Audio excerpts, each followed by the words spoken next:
आइए कल की अंग्रेजी कविता का हिंदी में अर्थ समझते हैं। एक पिता अपने बच्चे को घुमाने के लिए लेके जाते हैं। वो चाहते हैं कि उनका बच्चा गांव के बारे में जाने, गांव के लोगों के बारे में जाने। बच्चे और उनके पिताजी काफ़ी अमीर थे, उनके पास सारी सुख सुविधाएं मौजूद थी। तो वो दिखाना चाहते थे अपने बच्चे को कि वो किस तरह रहता है, किस तरह उसका जीवन है। और वो सोच रहे थे कि चलिए बच्चे को गांव के लोगों को बारे में बताते हैं, जिनके पास सुविधाएं नहीं हैं, जिनके पास चीज़ें मौजूद नहीं हैं, जिनको हमेशा कुछ ना कुछ कमी लगी रहती है। ऐसे लोगों से मिलवाने की इच्छा उनकी हो रही थी कि ऐसे लोगों से बच्चों को मिलाया जाए ताकि बच्चा कुछ सीख सके। तो one day a rich dad took his son on a trip to a village. वैसे भी आज भी लोग अपने बच्चों को अपने साथ लेके जाते हैं। वो चाहते हैं कि ताकि बच्चे उनसे कुछ सीखें। जो भी एक्टिविटी वो कर रहे हैं, जो पिताजी कर रहे हैं, उसे देखकर बच्चा सीखे। ये हर इंसान की इच्छा होती है और हर इंसान ऐसा करता भी है।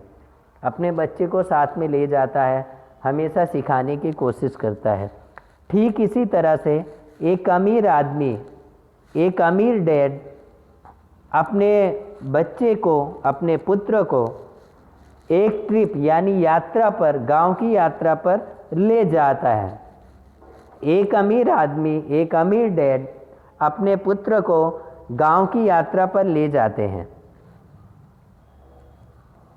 देखिए चित्र में देख सकते हैं, दोनों जा रहे हैं। He wanted to show him how poor someone can be। वो अमीर डैड अपने बच्चे को दिखाना चाहते थे कि किस तरह से गरीब लोग होते हैं, किस तरह से वो अपना जीवन जीते हैं, किस तरह से उनका रहन सहन होता है। इन सब के बारे में वो अपने बच्चे को बताना चाहते थे। They spent time on the farm of a poor family। उन्होंने एक खेत पर यानी फार्म पर एक गरीब परिवार के साथ समय बिताया। वो गांव में गए, उन्होंने खेत के ऊपर जहाँ पे गरीब परिवार रहता था उनके साथ उन्होंने काफ़ी समय बिताया, उनके साथ रहे। उन्होंने अपने बच्चों को सब दिखाया, उनके बच्चों से मिलवाया, गांव के बारे में समझाया, उन लोगों ने अपने बारे में बताया। इस तरह से अमीर डैड और उनके लड़के ने काफ़ी समय गरीब परिवारों के साथ गांव में बिताया। उसके बाद में on their return from the trip, जब वो गांव से लौट रहे थे, then father asked his son, तब अमीर डैड ने अपने पुत्र से पूछा। क्या पूछा? हाउ वाज द ट्रिप, कि जो मैं तुम्हें गांव दिखाने ले गया, जो मैं गांव की यात्रा पर ले गया, तो आपको कैसा लगा बेटा? It was great dad. तब बच्चे ने कहा, पिताजी बहुत अच्छा लगा, बहुत बड़ी चीज़ मुझे लगी, मैं बहुत खुश हुआ। इट वाज ग्रेट डैड, ये बहुत महान चीज़ थी, ऐसा बच्चे ने कहा। बच्चे ने जवाब दिया, डैड ये बहुत महान था, मुझे बहुत अच्छा लगा गांव में लोगों के पास जाना। Did you see how poor people live? अमीर डैड ने अपने बच्चे से कहा कि बेटा क्या तुमने देखा गरीब परिवार, गरीब लोग कैसे रहते हैं? द फादर आस्क्ड, पिताजी ने पूछा। ओ यस, हाँ मैंने देखा, मैंने जाना, मैंने समझा। सेड द सन, पुत्र ने कहा। So tell me what did you learn from the trip? तब अमीर डैड ने कहा, बेटा तुमने क्या सीखा, मुझे बताओ। आस्क द फादर, पिताजी ने पूछा। अमीर डैड ने पूछा, बेटा अगर तुम्हें अच्छा लगा, तुमने सब देखा, तो मुझे बताओ कि तुमने वहाँ से क्या सीखा।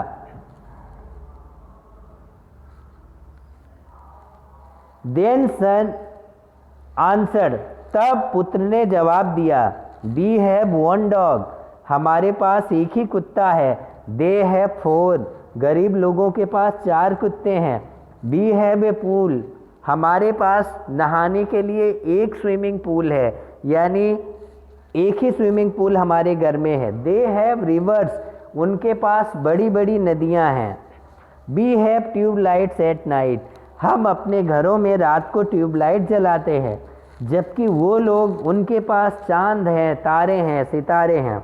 दे हैव स्टार्स, उनके पास खुले आसमान के तारे हैं, उन्हें ट्यूबलाइट की कोई आवश्यकता नहीं पड़ती। हम वी बाई फूड्स, हम खाने को खरीद कर खाते हैं।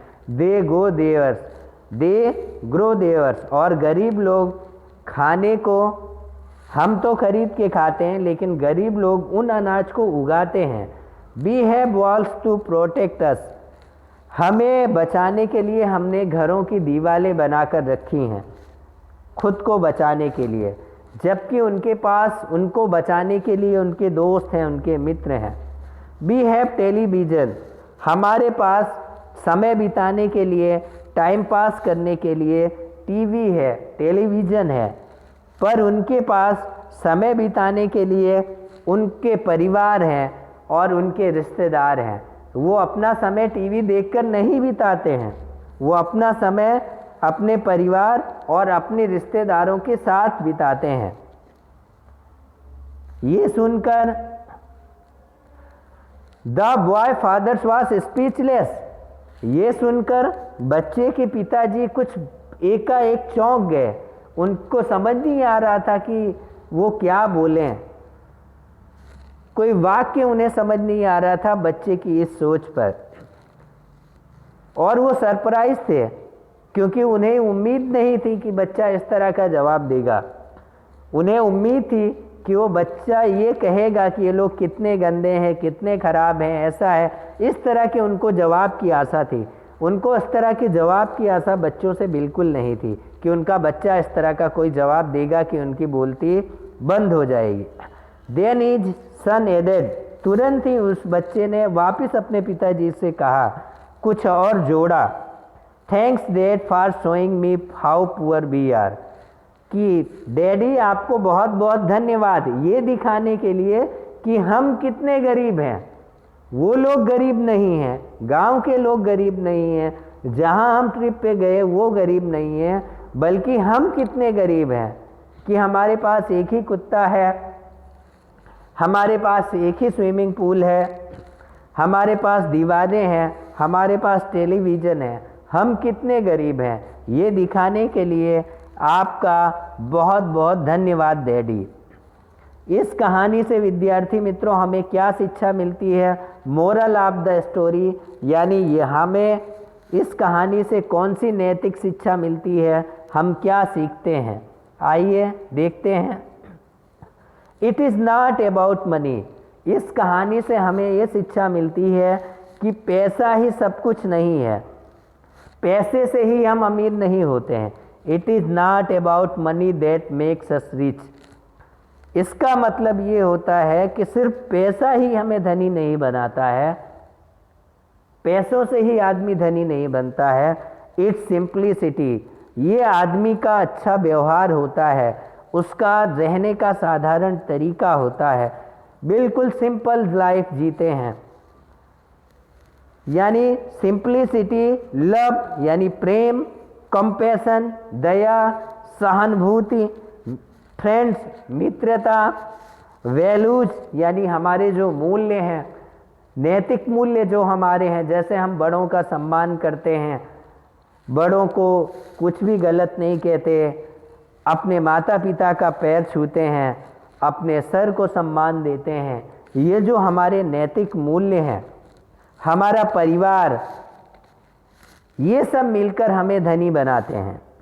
इस कहानी से हमें ये शिक्षा मिलती है कि सिर्फ आदमी पैसों से ही धनी नहीं होता, बल्कि अपने साधारण जीवन जीने के तरीके, प्रेम, दया, सहानुभूति, मित्रता, अपने नैतिक मूल्यों और अपने परिवार से आदमी अमीर बनता है। उम्मीद है विद्यार्थी मित्रों कविता का कहानी का अर्थ पूरी तरह से आपको समझ में आ गया होगा। आप भी अपने से बड़ों का सम्मान करें। किसी भी तरह के इंसान हो, कोई भी इंसान छोटा बड़ा नहीं होता, किसी भी तरीके का वो काम करता हो। इस पृथ्वी, whole world is the face of God, ये पूरा संसार ही भगवान का स्वरूप है। ऐसा मानकर हमें सभी इंसानों को, यहाँ तक कि पृथ्वी पर मौजूद सभी छोटे बड़े जीवों को हमें सम्मान देना चाहिए। फिर मिलेंगे किसी अगली कहानी के साथ, तब तक के लिए धन्यवाद। Thank you so much.